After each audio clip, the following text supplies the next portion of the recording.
مسیح کے عظیم جلالی اور بابرکت نام میں آپ سب کو سلام۔ ہم خدا ان کا شکر ادا کرتے ہیں، خدا ان کے مقدس کلام کے لیے جو ہمارے قدموں کے لیے چراغ اور ہماری راہ کے لیے روشنی ہے۔ اور بائبل مقدس کو جیسے جیسے ہم پڑھتے چلے جاتے ہیں تو ہمیں ہمارے سوالوں کے جواب ملتے ہیں۔ بہت سے لوگ یہ سوال اکثر کرتے ہیں کہ پہلا گناہ کس نے کیا تھا؟ کیا آدم اور حوا نے پہلا گناہ کیا تھا؟ پہلا گناہ جو تھا وہ زمین پر ہوا تھا؟ اس کے بارے میں لوگ جاننا چاہتے ہیں اور لوگ پوچھتے ہیں۔ بائبل مقدس کو جب ہم پڑھتے ہیں تو ہم یہ جانتے ہیں کہ جو پہلا گناہ ہے وہ زمین پر نہیں ہوا تھا، پہلا گناہ آسمانوں پر ہوا تھا، اور پہلا گناہ کرنے والا ممسوح کروبی تھا جو فرشتوں کی کوائر کا لیڈر تھا۔ اور پھر جب اس نے گناہ کیا تو وہ ممسوح کروبی پھر ابلیس اور شیطان بن گیا، اور پھر وہ خدا کا مخالف بن گیا۔ اگر ہم پہلا تیموتھیوس اس کے 3 باب کی 6 آیت پڑھیں تو لکھا ہے، نو مرید نہ ہو تاکہ تکبر کر کے کہیں ابلیس کی سی سزا نہ پائے۔ پہلا گناہ ممسوح کروبی نے کیا، اور پھر پہلا گناہ جو تھا وہ اس کا غرور تھا، اس کا تکبر تھا، اور وہ اپنے تکبر، اپنے غرور کی وجہ سے، اپنے پرائیڈ کی وجہ سے وہ آسمانوں سے نیچے گرا دیا گیا۔ اور اگر ہم حزقیل 28 باب کی 17 آیت پڑھیں تو لکھا ہے، تیرا دل تیرے حسن پر گھمنڈ کرتا تھا۔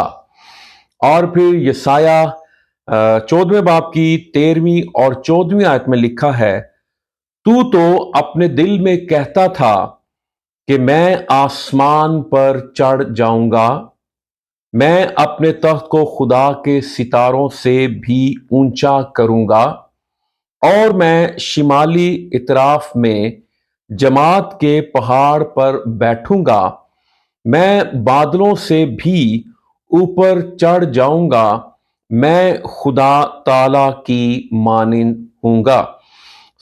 یسایہ کے اس حوالے میں اگر ہم اس کو غور سے پڑھیں تو یہ ابلیس کے بارے میں ہے، اور وہ کہہ رہا ہے، یہاں پہ لفظ میں جو ہے وہ 5 دفعہ آیا ہے، میں آسمان پر چڑھ جوں گا، میں تخت کو خدا کے ستاروں سے اونچا کروں گا، میں شمالی طرف میں پہاڑوں پر بیٹھوں گا، میں بادلوں سے اوپر چڑھ جوں گا، میں خدا تعالیٰ، میں یہ اس کا غرور ہے، اس کا گھمنڈ ہے۔ اور تیموتھیوس کو خط لکھتے ہوئے پولس کہتا ہے، نو مرید نہ ہو تاکہ تکبر کر کے کہیں ابلیس کی سی سزا نہ پائے۔ یہاں پہ لفظ تکبر لکھا ہے، اور پھر اس کے میں لکھا، تیرا دل تیرے حسن پر گھمنڈ کرتا تھا۔ یہ ساری چیزیں مجھے اور آپ کو کچھ سکھا رہی ہیں۔ اگر ہم خدمت میں ہیں، ہم خدا کے خادم ہیں، ہم دعا کرنے والے ہیں، ہم میٹنگ پریزائڈ کرنے والے ہیں، ہمارے پاس عہدے ہیں، آپ پاسٹر ہو سکتے ہیں، ڈیکن ہو سکتے ہیں، ایلڈر ہو سکتے ہیں، مبشر ہو سکتے ہیں، استاد ہو سکتے ہیں، آپ جو ہے بشپ ہو سکتے ہیں، لیکن کہیں کوئی چیز، آپ کی کوئی قابلیت، کوئی اہلیت، کوئی آپ کے اندر جو ہے وہ وصف ہے، کوئی خوبی ہے، کوئی ٹیلنٹ ہے، اس کی وجہ سے آپ اپنے آپ کو دوسروں سے بہتر تو نہیں سمجھتے، اور دوسروں کو آپ ناچیز تو نہیں جانتے۔ ابلیس جو ہے وہ خدا کے دیکھے مخالف ہو گیا، اور اس نے خدا سے بھی اوپر جانے کی کوشش کی، خدا سے اپنے آپ کو بڑا بنانے کی کوشش کی۔ بہت سے لوگوں کے اندر بھی یہ اسپرٹ ہوتی ہے، اور یہ ابلیس کی طرف سے یہ اسپرٹ ہوتی ہے، وہ اپنے آپ کو بڑا بنانے کی کوشش کرتے ہیں، وہ اونچی جگہوں پر بیٹھنا پسند کرتے ہیں، وہ اونچی کرسیاں، اونچی جگہیں، اور وہ بڑی بڑی باتیں، بڑے بڑے بول بولتے ہیں۔ ان کے کلام میں، ان کے کردار میں، ان کے قول و فعل میں ایک واضح طور پر غرور نظر آتا ہے، وہ مغرور دکھائی دیتے ہیں۔ پھر آگے اگر ہم پڑھیں تو امثال کی کتاب میں لکھا تکبر یعنی غرور کے ہمراہ رسوائی آتی ہے۔ غرور جو ہے، تکبر جو ہے، یہ بائبل بتا رہی ہے رسوائی لے کر آتا ہے۔ اور پھر امثال 16 باب کی 18ویں آیت میں لکھا ہے ہلاکت سے پہلے، لفظوں پر غور کیجئے، ہلاکت سے پہلے تکبر اور زوال سے پہلے خود بینی ہے۔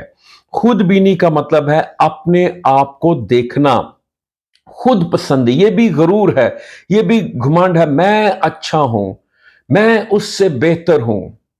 یہ چیزیں جو ہیں خود پسندی میں خود بینی ہیں، اور لکھا ہے ہلاکت سے پہلے تکبر ہے۔ اور امثال 21 باب کی 4 آیت میں لکھا ہے دل کا تکبر جو ہے وہ گناہ ہے۔ ہم دیکھتے ہیں تکبر کا انجام، غرور کا انجام بائبل مقدس میں اور بھی بہت سی ایسی ہستیاں جنہوں نے غرور کیا، جن کے دل میں غرور سما گیا، گھمنڈ آ گیا، اور پھر وہ رسوا ہوئے، وہ ذلیل ہوئے، وہ خوار ہوئے، اور پھر ان کا زوال شروع ہو گیا۔ جیسے ہم ایک کہانی جو ہے بچپن میں پڑھا کرتے تھے، خرگوش اور کچھوے کی، اور اس کا جو عنوان تھا وہ غرور کا سر نیچا ہے۔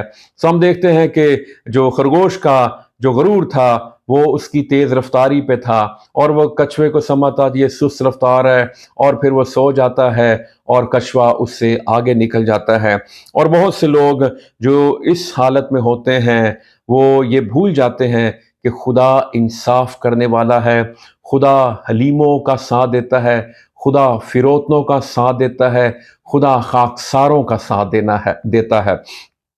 یسایہ 14 باب کی 11ویں آیت اگر ہم پڑھیں تو پھر ہم دیکھتے ہیں کہ یہ ابلیس جو غرور کر رہا ہے، گھمنڈ ہے، یہ اس کے سزا کے عمل کو ہم دیکھتے ہیں۔ لکھا ہے تیری شان و شوکت اور تیری سازوں کی خوش آوازی پاتال میں اتاری گئی۔ دیکھیں آسمانوں سے پھر اس کا مقام دیکھ لیں، وہ پاتال میں، زمین کی تہ میں، وہ پاتال میں چلا جاتا ہے۔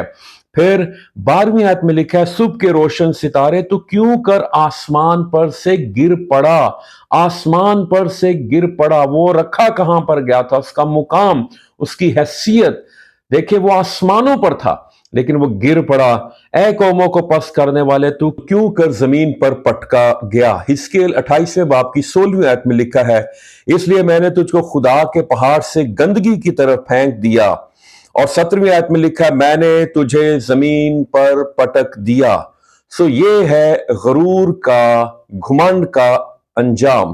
اور مکاشفہ 12 باب کی 9ویں آیت میں لکھا ہے کہ ابلیس اور اس کے فرشتے گرا دیے گئے، وہ گرا دیا گیا۔ یہ 2-3 دفعہ اس چیز کا ذکر کیا گیا ہے کہ وہ گرا دیا گیا۔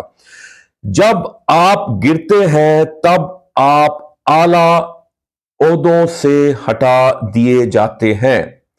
وہ گرایا گیا ہے، وہ گرا ہوا ہے، اور اب اس کا سب سے بڑا کام ایماندار کو گرانا ہے، اور وہ ہمیں گرانے کی کوشش کرتا رہتا ہے۔ مکاشفہ میں لکھا ہے، اس کا اینڈ بھی بتا دیا گیا ہے کہ وہ آگ اور گندک کی جھیل میں ڈالا گیا۔ عزیزو، خداوند کی حضوری میں آئیں، اپنے آپ کو حلیم فروتن کریں، خاکسار کریں، اور اپنے آپ کو ہر طرح کے گھمنڈ اور غرور سے بچائے رکھیں، اور یسوع مسیح کی صلیب کے نیچے زندگی بسر کریں۔ آمین۔